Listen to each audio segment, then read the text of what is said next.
राज्यसभा सांसद दीपेंद्र सिंह हुड्डा के जन्मदिवस के उपलक्ष्य में रक्तदान शिविर का आयोजन किया गया है। यहाँ पे तमाम लोग कांग्रेस के मंत्री पहुंचे, खुद उदय भान पहुंचे थे। अब फिलहाल हमारे साथ पूर्व मंत्री करण सिंह दलाल हैं, उन्हीं से जानते हैं कि राहुल गांधी जी भी जो है वो हरियाणा होकर के गए हैं और अब दोबारा से उनका सेकंड फेज में आना है। मंत्री जी आज पहुंचे हो, राहुल गांधी जी 6 तारीख को आ रहे हैं हरियाणा में दोबारा से, कितना जोश और कितना जो है वो प्रभाव हरियाणा के ऊपर पड़ेगा? हमारी उम्मीदों से कहीं ज़्यादा भारत जोड़ो यात्रा में जब हरियाणा के अंदर राहुल गांधी जी का आगमन हुआ था तो जो हमारी उम्मीदें थी उससे भी कहीं ज़्यादा बढ़ चढ़ करके छत्तीस बिरादरी के लोगों ने भारत जोड़ो यात्रा में शामिल होकर के हमारी हौसला अफजाई की। और अब फिर से 6 तारीख से हरियाणा में जो भारत जोड़ो यात्रा शुरू होने वाली है, हमें इस बात की बेहद खुशी है कि कांग्रेस के अंदर जनमानस का एक सैलाब आया हुआ है और इतनी बड़ी संख्या में लोगों का भारत जोड़ो यात्रा से जुड़ना देश के अंदर ही नहीं पूरी दुनिया में भारत जोड़ो यात्रा का जो धमाल मचा हुआ है ये अपने आप में एक मिसाल बन चुका है। कहीं न कहीं भारतीय जनता पार्टी जो है वो खलबली मची हुई है। इससे लग रहा है कि कांग्रेसी तमाम लोगों को दावे हैं कि इस यात्रा के बाद कांग्रेसी नेताओं की नींद, बीजेपी नेताओं की नींद उड़ी हुई है। क्या मानते हैं, आपकी सच्चाई कितनी सच्चाई? निश्चित तौर पर भारतीय जनता पार्टी भारत जोड़ो यात्रा की भीड़ को देख करके बहुत ज़्यादा मायूस है, बहुत ज़्यादा परेशान है। और जो पिछले दिनों उन्होंने कोरोना का नाम लेकर के इस यात्रा को रोकने की साजिश की, लेकिन लोगों के मनोबल को देखते हुए, राहुल गांधी जी के मनोबल को देखते हुए भारतीय जनता पार्टी की सरकार हिम्मत नहीं जुटा सकी।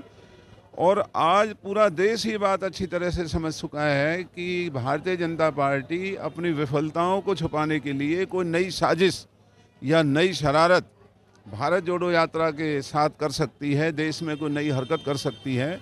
लेकिन अच्छी बात यह है कि अब तमाम देश के सभी वर्ग भारतीय जनता पार्टी के असली घिनौने चेहरे को समझ चुके हैं, जान चुके हैं कि ये केवल जात पात और धर्म में लोगों को बांट करके इस देश को लूटने का काम कर रहे हैं। रोड मैप की बात कर जाए तो किस तरीके से रोड मैप रहेगा राहुल गांधी का अगले 6 तारीख को वो जो कल शाम को पानीपत ज़िले में आकर के विश्राम करेंगे और फिर पानीपत 12 किलोमीटर चल करके और बहुत बड़ी जनसभा को संबोधित करने के बाद उसके बाद फिर शाम को वो आगे की तरफ बढ़ते हुए और 5 दिन का कार्यक्रम हरियाणा के अंदर राहुल गांधी जी की भारत जोड़ो यात्रा का रहेगा।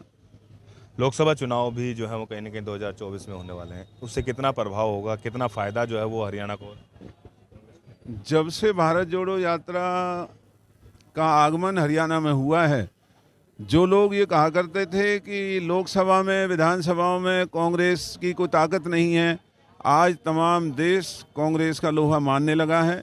और जो सभी वर्ग, सभी तरह के जो लोग भारत जोड़ो यात्रा के साथ कांग्रेस के साथ जुड़ रहे हैं, निश्चित तौर पर लोकसभा के चुनाव में इस भारतीय जनता पार्टी को इस देश से चलता करने का काम करेंगे। फरीदाबाद विधानसभा लोकसभा की बात कर जाए तो दलाल साहब की क्या तैयारियां हैं?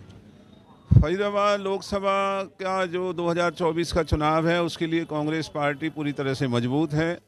और इस 2024 के चुनाव में अगर कांग्रेस पार्टी का हुक्म होगा और इस इलाके के सभी वर्ग और सभी तरह के साथियों का अगर आदेश रहेगा तो हम 2024 का चुनाव ना केवल लड़ेंगे बल्कि भारतीय जनता पार्टी से एक एक बात का हिसाब भी करेंगे। खेल मंत्री संदीप सिंह के ऊपर आरोप लगे हैं, उसके लिए क्या कहना चाहोगे? बहुत ही दुर्भाग्यपूर्ण घटना है कि एक मंत्री के ऊपर एक हरियाणा की बेटी इस तरह का आरोप लगाती है और सरकार उस मंत्री के खिलाफ कार्रवाई ना करके उसके ऊपर उस सारे मामले को रफा दफा करने की जो कोशिश करती है, ये बहुत दुर्भाग्यपूर्ण है।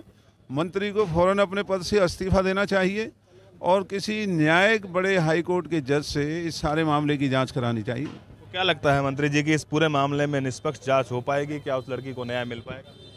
अभी तक के हालात से तो लगता है कि हरियाणा सरकार इस सारे प्रकरण को खुर्द-बुर्द करने में लगी हुई है।